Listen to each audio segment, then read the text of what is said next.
मजा आली. राम राम मित्रांनो, आजची सकाळची सुरुवात नगरकडनं आपल्या गावाकडे आलोय भावांनो. कसलं भारी वाटतं ना सकाळची सुरुवात निसर्गापासून एकदम.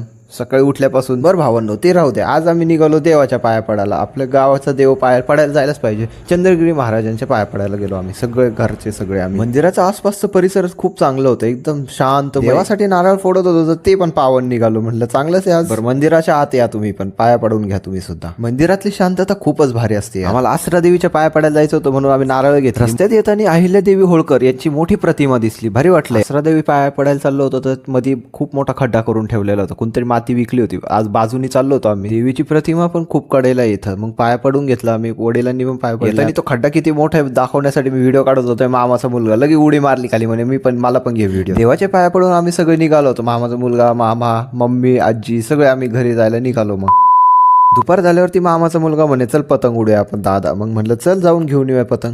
घ्यायला गेलो, त्याला म्हटलं चालव गाडी तुला चालवायची तर. मस्त पतंग लावलेले होते. मग घेतला आम्ही एक पतंग. जेवण पण खूप झालं, मग थोडं सोडा वगैरे पण पिऊन आलो. घरी आल्यावर मामाचा मुलगा लागला की पतंग उडवायला. ऊन उतरायला लागलं थोड्या वेळ, मी पण घेतलं मग पतंग दुसरीकडे उडवायला. दुसरीकडे मी पण उडवायला चालू केलं. काय लांब गेलो होतं पतंग, सगळे माझ्या पतंगकडे बघत होते तिकडे. मग रात्र झाल्यावरती दुसऱ्या मामाशी इथं जेवायला बोलवलं होतं. मग निघालो आम्ही सगळे, पप्पा आजी आम्ही. गेल्या ह्याची मुकल्या कुत्र्याच्या पिल्लांनी स्वागत केलं. तरी उसाचं पाचट पेटवलं होतं, कसलं भारी वातावरण झालं बघा. थोड्या वेळाने आम्ही रात्रीच्या जेवणाला बसलो, सगळे बसलेले होते. हा मामा आहे बरं का माझा, बघा जेवायला बोलवलं. हा माझा दुसऱ्या नंबरचा छोटा मामा. आजचा छोटासा व्लॉग आवडला असेल ना भावांनो, लाईक करा, शेअर करा आणि फॉलो करायला तर विसरूच नका. आपलं चॅनल आहे भावांनो.